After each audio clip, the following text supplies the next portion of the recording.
अध्यक्ष विधानसभा के रहे। डेलीगेशन में जो सबसे पहले हम लोग चाहते थे कि संभल में डेलीगेशन जाए और संभल में जो कुछ हुआ है उसकी सच्चाई जनता के सामने आए।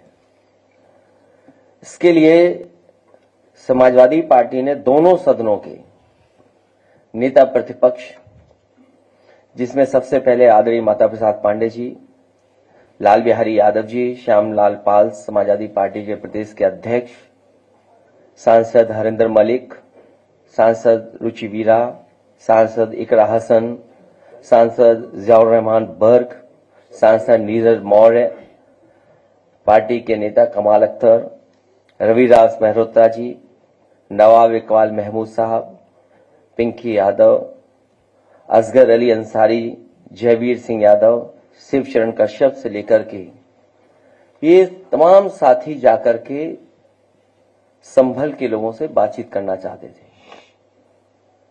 सरकार ने पाबंदी लगा दी। ये लोग दिल्ली से लखनऊ से जाने के लिए तैयार हुए, पुलिस प्रशासन ने उन्हें नहीं जाने दिया। जब दूसरी बार गए तो वही प्रशासन और शासन ने जाने दिया। तो ये बात समझ में नहीं आती कि आखिरकार सरकार क्या छिपाना चाहती थी जिसकी वजह से डेलीगेशन को नहीं जाने दे रहे थे। और लगातार जिस तरह की कार्रवाई हो रही है कि वहां पर लोगों के ऊपर दबाव बनाना, लोगों के ऊपर झूठे मुकदमे लगाना, बड़ी संख्या में जिनका निर्दोष लोग हैं जो उन पर झूठे मुकदमे लगाए गए। और जो कुछ ये हुआ है घटना, ये पूरी घटना सरकार ने कराई है, अधिकारियों के माध्यम से कराई है।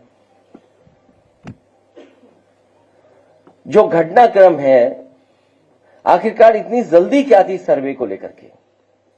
जब आपके पास प्लेसेस ऑफ वर्शिप एक्ट है 1991, उसके तहत आप सर्वे नहीं कर सकते। लेकिन सरकार और अधिकारियों ने जानबूझ करके एक सोची समझी रणनीति और साजिश के तहत उन्होंने ये काम किया।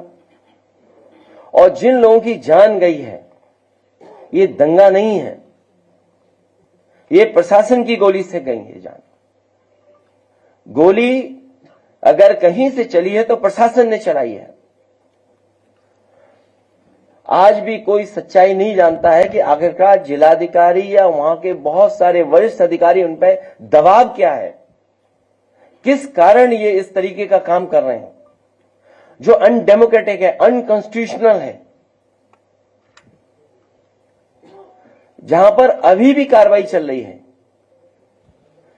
पार्टी के लोगों को निशाना बनाना, वहां जो लोग जेल चले गए, जब उनकी कहानी सुनने को मिलती है, इतनी अन्याय की कल्पना कोई नहीं कर सकता जो उनके साथ हुआ है। उनके शरीर पर चोट है और इतनी चोट है जिसकी हम और आप बता भी नहीं सकते हैं।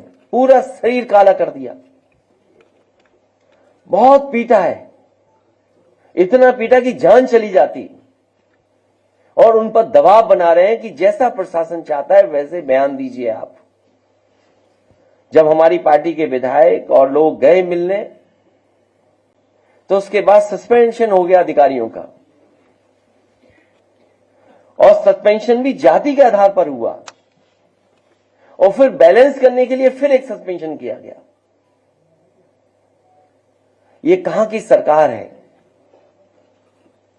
ये भारतीय जनता पार्टी के लोग जो सरकार में बैठे हैं,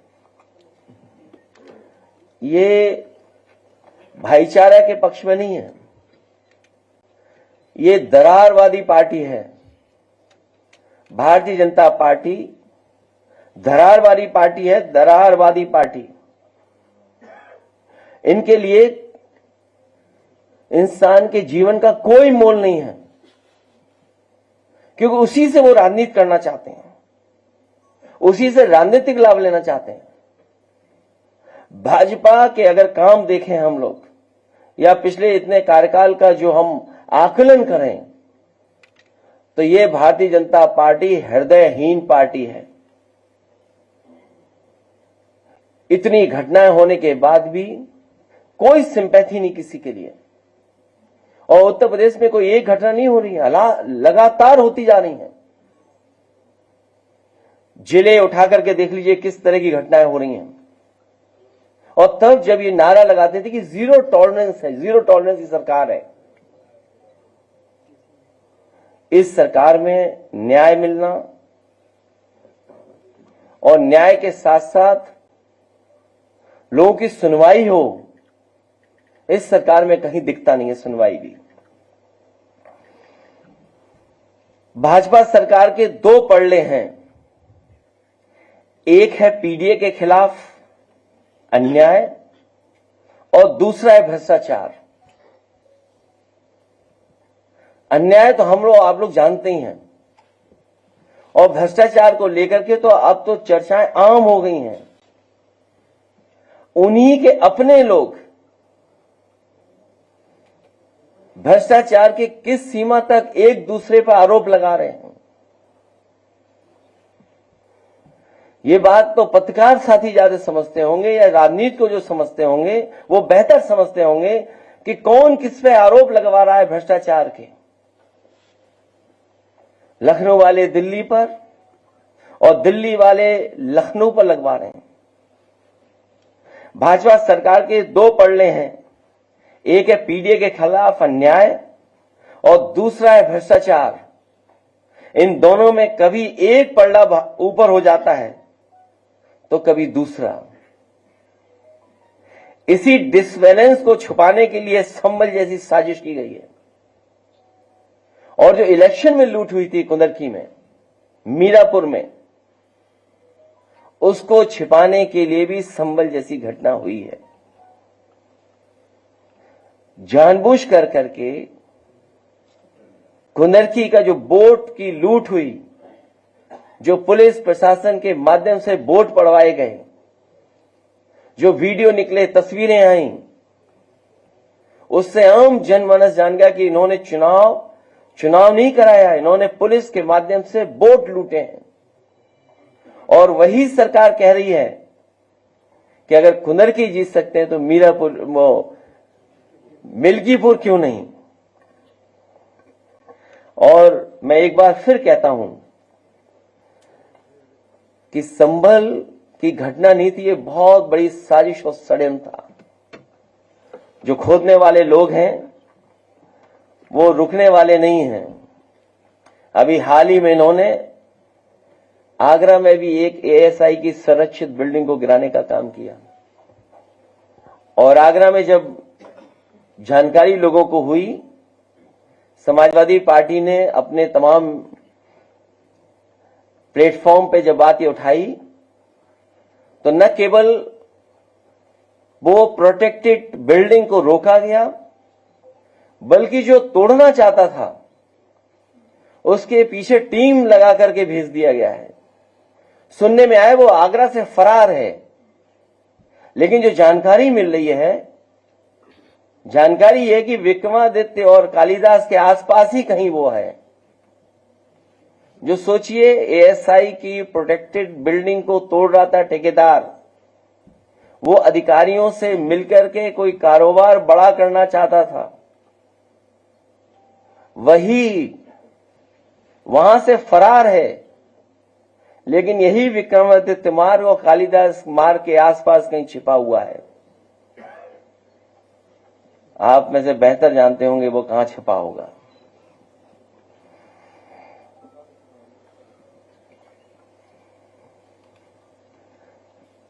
अब बहुत बड़े पैमाने पे संत, महात्मा, गुरु, ऋषि मुनि, बड़ी संख्या में लोग आए हैं कुंभ में। बड़ा आयोजन हो रहा है। मैं तो सभी साधु संत, ऋषि मुनियों से यही प्रार्थना करूंगा कि जब वो जाएं तो अपने साथ किसी और को भी लेते जाएं यहां से, क्योंकि यहां पर बहुत लोग ऐसे हैं जिनको जो काम नहीं करना चाहिए वो काम कर रहे हैं। अब दोनों काम बिगड़े जा रहे हैं उससे, न वो काम जिसके लिए वो थे और जो काम आज कर रहे हैं वो भी बिगड़ रहा है। इसलिए मेरा साधु संतों से, ऋषि मुनियों से यही प्रार्थना है कि जब वो यहां से जाएं तो किसी साथी को भी यहां से लेते जाएं। ये जो झगड़ा चल रहा है भ्रष्टाचार को लेकर के, इस सरकार ने करप्शन की सब सीमाएं तोड़ दी। इतना करप्शन कभी सुनने को नहीं मिला होगा, देखने को नहीं मिला होगा। और करप्शन को छिपाने के लिए जान ले सकते हैं ये लोग। ये इतने हृदयहीन हैं कि जान पर राजनीति करते हैं। ये हृदयहीन दल है। बरेली का लेखपाल जिसका एक शरीर का हिस्सा मिल गया, एक शरीर का हिस्सा मिला ही नहीं अभी तक। सोचिए आप, अपना भ्रष्टाचार छिपाने के लिए, और तमाम लोग उसमें शामिल है भ्रष्टाचार में। हत्या हो गई। और लखनऊ में तो अब तो भ्रष्टाचार की आम चर्चाएं हैं। ट्रांसफर पोस्टिंग, हर विभाग में रेट तय हो गया है। अभी तो एक विभाग की सूची कही जा रही है, और एक व्यक्ति तो ऐसे हैं जिन पे अगर आरोप या चर्चा की जाए भ्रष्टाचार की तो वो श्लोक सुनाने लगते हैं। अभी उनसे किसी ने भ्रष्टाचार को लेकर के सवाल किया तो वो श्लोक सुना रहे हैं। पूरा स्वास्थ्य विभाग, जानकारी कर लीजिए किस हालत में है। इतना स्वास्थ्य विभाग कभी नहीं बर्बाद हुआ होगा। दवाई, इलाज से लेकर के सब में भ्रष्टाचार। ये तमाम अपने भ्रष्टाचारों को छिपाने के लिए इसी तरह की घटना करते रहेंगे। इसलिए हम सबको सावधान रह करके इनके साथ मुकाबला भी करना है। और हमारी मांग है ऐसे दोषी अधिकारियों के खिलाफ कार्रवाई हो, कानूनी कार्रवाई हो। और कानूनी कार्रवाई अभी नहीं होगी तो जब कभी समाजवादी लोग सत्ता में आएंगे, इसकी पुनः जांच कर करके इनके खिलाफ कार्रवाई करने का काम होगा। ऐसी बहुत सारी घटनाएं हैं, जैसे गाजीपुर में गंगा किन्नर की जो हत्या हुई है, और जीरो टॉलरेंस का जो नारा देते थे। आप लोगों पे भी इतना दबाव है, उसके बावजूद भी हम लोगों को इतनी घटनाएं सुनने को मिलती और देखने को मिलती हैं। इनके लोग तो इतने दबंग हैं कि थाने में रिवॉल्वर लेकर के पहुंच जा रहे हैं। वो भी कहां, जहां मंत्रीगण आसपास रहते हैं वहां। और अधिकारी तो अपनी मनमर्जी कर रहे हैं और अन्याय की सब सीमाएं लांघ चुके हैं। मैं एक बार फिर अपने डेलीगेशन में जितने भी लीडर्स गए उनका बहुत धन्यवाद देता हूं कि वो गए वहां पर, उनका दुख दर्द सुने। हम आपके माध्यम से भरोसा दिलाते हैं कि समाजवादी पार्टी उनके साथ है। हर दुख दर्द में उनके साथ खड़े दिखाई देंगे। जब कभी भी समाजवादी को मौका मिलेगा हम उनको न्याय दिलाने के लिए आज भी लड़ रहे हैं और भविष्य में भी उनको न्याय दिलाने के लिए लड़ाई लड़ते रहेंगे। अखिलेश जी, ये जो बीजेपी के विधायक चिल्ला के कह रहे हैं कि 50,000 गाय पर डे कट रही है, पर डे बता रहे हैं 50,000 विधायक बता रहे हैं कि पर डे कट रही है, और भ्रष्टाचार हो रहा है जबरदस्त, अधिकारी उसका पैसा खा रहे हैं। इसके बारे में आपका क्या है? दुख है इस बात का कि मुरादाबाद में एक नौजवान को इसी तरीके से मार दिया गया आरोप लगा करके। जब उनका विधायक ये कहता है कि 50,000 गाय प्रतिदिन काटी जा रही हैं, तो आखिरकार मुख्यमंत्री कर क्या रहे हैं? ये सनातनी मुख्यमंत्री जी कर क्या रहे हैं? या वो विधायक गलत है या 50,000 गाय काटी जा रही हैं, ये सच है। और विधायक तो यहां तक कह रहे हैं कि ये भाजपा की सरकार न होती या मुख्यमंत्री न होते तो वो मुख्यमंत्री आवास में घुस जाते। उन्हें शायद ये नहीं पता है कि आज जो मुख्यमंत्री हैं वो भाजपा के सदस्य नहीं हैं। इसलिए देर क्यों कर रहे हो? अगर 50,000 गाय प्रतिदिन काटी जानी है तो आइए लखनऊ और जाइए, घुस जाइए मुख्यमंत्री आवास में। सर, मिल्कीपुर को लेकर सवाल है, जो बाई इलेक्शन आपने देखा है 9 सीटों पर, उसके बाद मिल्कीपुर में आज सभा की तारीखों का ऐलान हो जाएगा। कितने ट्रांसपेरेंट इलेक्शन क्या उम्मीद कर रहे हैं और किस तरह की स्ट्रैटेजी होगी समाजवादी पार्टी? मैं मिल्कीपुर के चुनाव के लिए आप सभी पत्रकार साथियों से कहूंगा कि सबसे फेयर इलेक्शन होने जा रहा है। इससे फेयर इलेक्शन आपने कभी नहीं देखा होगा, ना देख पाएंगे। इसलिए आप लोग सब कैमरे के साथ पहुंचिए। आपके साथ साथ मैं देश के पत्रकार साथियों को भी बुलाना चाहता हूं, और साथ ही साथ क्योंकि अयोध्या ऐसी धार्मिक नगरी है, वहां का चुनाव जब होगा तो न केवल देश के पत्रकार देखें बल्कि अंतर्राष्ट्रीय स्तर के भी पत्रकार आए और वो देखें कि भारत में और खासकर यूपी में कितना फेयर इलेक्शन होता है। वो अगर रहेंगे तो उन्हें एक फेयर इलेक्शन देखने को मिलेगा। अखिलेश जी, संभल में अब तक 54 लोगों के ऊपर मुकदमा दर्ज हो चुका है, महिलाओं को भी गिरफ्तार किया जा रहा है, तो क्या समाजवादी पार्टी उन्हें कोई लीगल एड प्रोवाइड करेगी? उनको पूरी कानूनी मदद दी जाएगी, और साथ ही साथ हमारे साथियों ने कहा है कि बहुत गरीब लोग हैं जिनके साथ अन्याय हुआ है, उनका नुकसान बहुत हुआ है। अभी जो कुछ हम लोग मदद कर सकते हैं उनकी करेंगे। अभी आपने फेसेस ऑफ वर्शिप एक्ट की बात की, इसके तहत सर्वे नहीं हो सकता। सरकार ये कह रही कि जो सर्वे हुआ वो कोर्ट के आदेश से कम हुआ। हालांकि वो स्थान नहीं है कि किसी के बारे में क्या कहें। कोर्ट के बारे में टिप्पणी करना भी बड़ा मुश्किल काम होता है, लेकिन कोर्ट का काम करने का तरीका तो आप जानते ही होंगे। और दूसरे पक्ष को सुना ही नहीं गया। ये कहां का कानून है? डेमोक्रेसी की बात करने वाले लोग और संविधान की बात करने वाले लोग वो जानते होंगे कि ये अनकॉन्स्टिट्यूशनल है कि जहां आप दूसरे पक्ष को सुन ही नहीं रहे हैं और ऑर्डर कर दे रहे हैं। और क्या जल्दी थी कि आप तैयार बैठे थे सर्वे करने के लिए, कि आप तुरंत सर्वे के लिए पहुंच गए, जब हर पक्ष ने और खासकर मुस्लिम पक्ष ने ये कहा कि आप सर्वे करने आए तो हम पूरा सहयोग करेंगे, और पूरा सहयोग हुआ। तो क्या वजह थी कि दोबारा फिर सर्वे करने के लिए जाना पड़ा उन्हें, और बिना सुने आप फैसला कर सुना रहे हैं? आप ये भारतीय जनता पार्टी के वो लोग हैं, आप इनका इतिहास उठा करके देख लो। ये सुप्रीम कोर्ट के लिए भी झूठ बोलते हैं, बड़ी बड़ी संस्थाएं उनमें भी झूठा आश्वासन देते हैं, एफिडेविट भी झूठा देते हैं। ये झूठ बोलने वाले लोग हैं, इसीलिए मैंने कहा हृदयहीन लोग हैं। इनसे उम्मीद करना कि संविधान के रास्ते पे चलना आप भूल कर रहे हैं। इसीलिए मैंने कहा कि ये पीडीए पे अन्याय बहुत कर रहे हैं और भ्रष्टाचार कर रहे हैं। ओएसडी के भ्रष्टाचार के मामले में आप क्या कहेंगे? किसके? ओएसडी भ्रष्टाचार के मामले को लेकर आपने कौन सा भ्रष्टाचार? पल्लवी पटेल ने इस पे कॉन्फ्रेंस की थी कि वैसे हमारे पत्रकार जो बहन हैं केवल लखनऊ के बारे में जानती हैं। कुछ करोड़ रुपए का भ्रष्टाचार है जो आरोप लग रहा है। नहीं, अभी दूसरा पूछ रहा हूं, मैं दूसरा पूछ रहा हूं।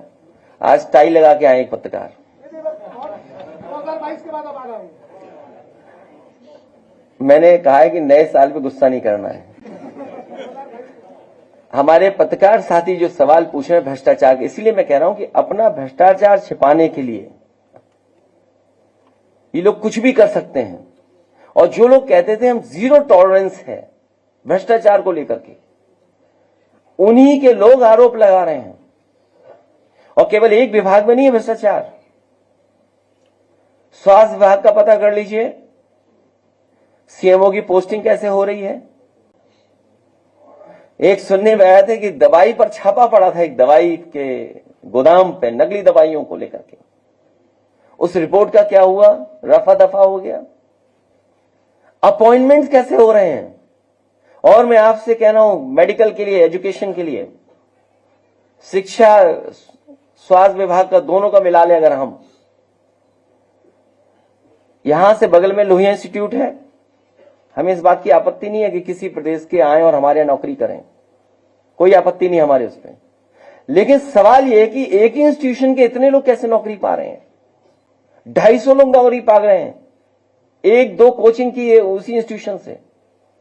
सैफी मेडिकल यूनिवर्सिटी में, वहां पर नौकरी 2 इंस्टीट्यूशन से पा गए सब लोग। पीजीआई जो सबसे प्रीमियर और प्रेस्टिजियस है आपकी संस्था, वहां पर कितने पा गए नौकरी पता करिए आप। और फिर एक सड़क के बारे में मैंने कई बार कहा आपसे, क्योंकि मुख्यमंत्री जी एक्सप्रेसवे क्या होता वो जानते नहीं है। मुख्यमंत्री जी एक्सप्रेसवे क्या होता है वो जानते नहीं है। और एक्सप्रेसवे को लेकर के समाजवादियों को कितना बदनाम किया गया। आप चलिए पूर्वांचल एक्सप्रेसवे पे क्या हालत है आज। और फिर जो गोरखपुर लिंक था उसके बारे में दावा था कि 2022 तक बन करके तैयार हो जाएगा। आज हम 2025 में हैं। जब 2024 में हम लोग उसकी कीमत देखते थे तो वो 6000 करोड़ की थी सड़क, 91 किलोमीटर। और आज जब 2025 में उस सड़क के बारे में जानकारी करते हैं तो वही 91 किलोमीटर 7000 करोड़ की हो गई। सोचिए आप, ये गोरख धंधा नहीं चल रहा तो क्या चल रहा है। तो ये तो है ही भ्रष्टाचार जो हो रहा है, जो गोरखपुर लिंक में हो रहा है भ्रष्टाचार, उसके बारे में भी आप जानकारी कर लेना।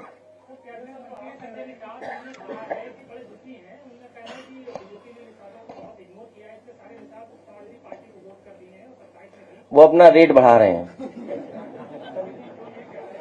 प्रियंका गांधी पे जो है बिधुड़ी ने जो है कहा है, मैं जानता हूं, मेरे बगल में बैठे थे जब वो हमारे साथ थे। आज तो हमारे अध्यक्ष जी बैठे हैं, आप सब प्रेस के लोग जानते होंगे। अरे प्रियंका गांधी पे जो उसने याद है? विधायक ने, वो जानबूझ के छोड़ा जाता है ऐसा नेता कि आप ध्यान हटा दें मुद्दे से। देखिए, पीक पे भ्रष्टाचार है इस सरकार में, चाहे वो दिल्ली वाली बात हो चाहे लखनऊ वाली बात हो। पीक पे महंगाई है आपकी, पीक पे बेरोजगारी है, आप कोई इन्वेस्टमेंट नहीं ला पा रहे हैं। दुनिया में जब आप खड़े हैं और कहते हैं हम 5th लार्जेस्ट इकोनॉमी है, अगर 5th लार्जेस्ट इकोनॉमी आप हैं तो जिन लोगों को आप फ्री राशन दे रहे हैं उनकी पर कैपिटा इनकम क्या है। मैं अभी पत्रकार साथियों आपसे कहना चाहता हूं कि अगर आप उनके मुंह से ही निकलवा लो कि जिन लोगों को राशन दे रहे हैं उसकी पर कैपिटा इनकम क्या है, कभी भारतीय जनता पार्टी के लोग नहीं बताएंगे। तो अगर 5th लार्जेस्ट इकोनॉमी है और 3rd लार्जेस्ट इकोनॉमी बनने जा रहे हैं तो अनएम्प्लॉयमेंट क्यों है इतना, सरकारी नौकरियां क्यों नहीं मिल रही हैं, जॉब्स क्यों नहीं क्रिएट हो रहे हैं। और फिर इतने इन्वेस्टमेंट की जो बातें की गई थी बड़ी बड़ी, 40 लाख करोड़ का इन्वेस्टमेंट आएगा, कहां है इन्वेस्टमेंट। अब तो दूसरे प्रदेश के लोग इन्वेस्टमेंट मीट करने लगे हैं, आपकी इन्वेस्टमेंट मीट पुरानी हो गई। अब तो 2-2.5 साल हो गए होंगे उसको लगभग। तो 2-2.5 साल पुरानी जो आपकी इंडस्ट्रियल पॉलिसी थी उसमें जब कोई इन्वेस्टमेंट नहीं आया, जो और प्रदेश इन्वेस्टमेंट मीट कर रहे हैं, तो वो तो नई इंडस्ट्रियल पॉलिसी बना रहे होंगे, नई तरह की सुविधाएं दे रहे होंगे। तो इन्वेस्टमेंट आपके यहाँ आएगा कि उनके यहाँ आएगा। और दुख की बात तो यह है कि देश के प्रधानमंत्री जी भूल गए यहाँ के 40 लाख करोड़ के इन्वेस्टमेंट को और वहां के इन्वेस्टमेंट के लिए अपील करने जा रहे हैं। और बात आगे तक जाएगी तो सुनने में आया है कि मिलने मिलाने का व्यवहार का हिसाब किताब पूरा हो रहा है। वो अपने कार्यक्रम में नहीं बुला रहे हैं तो वो दूसरे कार्यक्रम में नहीं जा रहे हैं। अगर वो अपने कार्यक्रम में नहीं बुला रहे हैं तो उनकी तस्वीरें होर्डिंग से हटा दी जा रही हैं। जरा गौर से देखिएगा। तो जो लोग किसान को आय दोगुनी नहीं दे पा रहे वो इसी तरह की भाषा इस्तेमाल करेंगे जिससे कि मुख्य जो सवाल है, बुनियादी सवाल, उनसे ध्यान हट जाए। तो कैसा देना चाहिए था क्या? सपा ने उनके दरवाजे बंद कर दिए। अपॉइंटमेंट में अब गैर शैक्षणिक बैकग्राउंड वालों को भी यूनिवर्सिटी के वीसी को बनाया। आपको एक सर्टिफिकेट चाहिए वीसी बनने के लिए, आप आरएसएस के सदस्य होने चाहिए, बस। सब ये नियम बकवास है।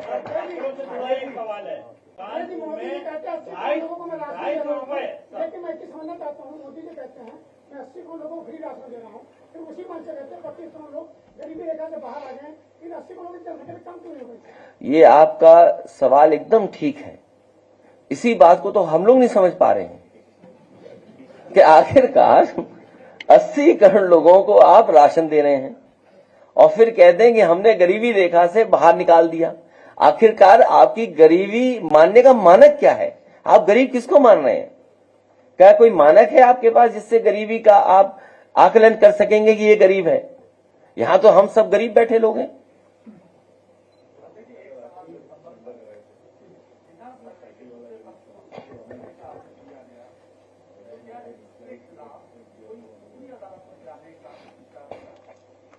इस पे कानूनी राय ली भी जा रही है और बहुत सारे लोग सुप्रीम कोर्ट में भी गए हैं और उसी का परिणाम यह है कि फर्दर सर्वे रुक गए हैं। वो आपकी जानकारी में होगा। तो फर्दर सर्वे नहीं हो सकता। हम इसके लिए धन्यवाद देना चाहते हैं सुप्रीम कोर्ट को। आपके छात्रों ने अभी आंदोलन किया, 250 रुपए फीस मायावती जी के में आपके समय थी बैक पेपर की, आज 750 रुपए एलएलबी की बैक पेपर की फीस हो गई है। वहाँ गरीब छात्र तिल के तड़प के मर रहा है और कह रहा है कि शिक्षा को दूर कर रहे हैं, शिक्षा को दूर कर रहे हैं गरीबों से। इस पे कब आपकी साइकिल चलेगी, कब आपका आंदोलन होगा, ये पूछने का। मैं आपसे और आपके माध्यम से तमाम छात्र नौजवानों से कहूंगा कि खूब साइकिल चलाएं। अगले चुनाव में इन सब चीजों पर विचार होगा और सुधार होगा। दूर क्यों किया जा रहा है? इसलिए करा जा रहा है कि आप लोग गुलाम रहे उनके। हमें और आपको गुलाम बनाना चाहते हैं।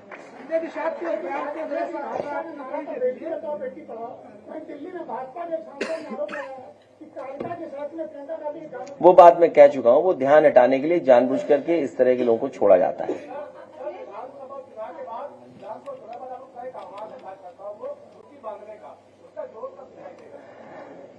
मौसम ठीक होने दो।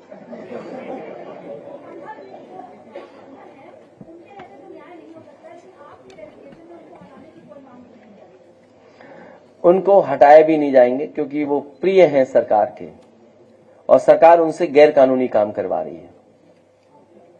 इसलिए मैंने कई प्रेस में कहा कि वहां जो अधिकारी हैं उन पर कोई बहुत बड़ा दबाव है जिसके कारण उनसे ये गलत काम कराए जा रहे हैं। इसमें से एक अधिकारी थे, जो अधिकारी आजकल संबल में और उधर ही पोस्टेड हैं। जब वो आगरा में पोस्टेड थे तो उन पर बहुत बड़ा भ्रष्टाचार का आरोप लगा था। बहुत बड़ा भ्रष्टाचार का आरोप लगा था। आप पत्रकार हैं, आप वहां पत्रकार मित्रों से जानकारी कर लेना कि कितना बड़ा भ्रष्टाचार को आरोप लगा था। मुझे लगता है उसी का परिणाम है कि उन पर दबाव बना करके उनसे गलत काम कराया जा रहा है। अखिलेश जी, एक सवाल है। आशीष पटेल ने बलबी पटेल को धरना मास्टर कहा और कहा कि जितनी चाबी भरी राम में उतना चले खिलौना। मैं आपके सवाल का तब जवाब दूंगा जब ये बता दो कि दिल्ली से कौन चला रहा है, लखनऊ से कौन चला रहा है और किसको चला रहा है। नहीं, दिल्ली से किसको कौन चला रहा है, लखनऊ से कौन चला रहा है, ये बता दो हमें, तो हम इसका जवाब दे पाएंगे। जब तक हमें यही नहीं पता होगा कि दिल्ली से किसको कौन चला रहा है, लखनऊ से कौन चला रहा है। सर अध्यक्ष जी, सर अभी दलित परिवार को आपने कहा कि मकान, आप नए पत्रकार हो, ये सब पत्रकार नाराज हो रहे हैं आपसे।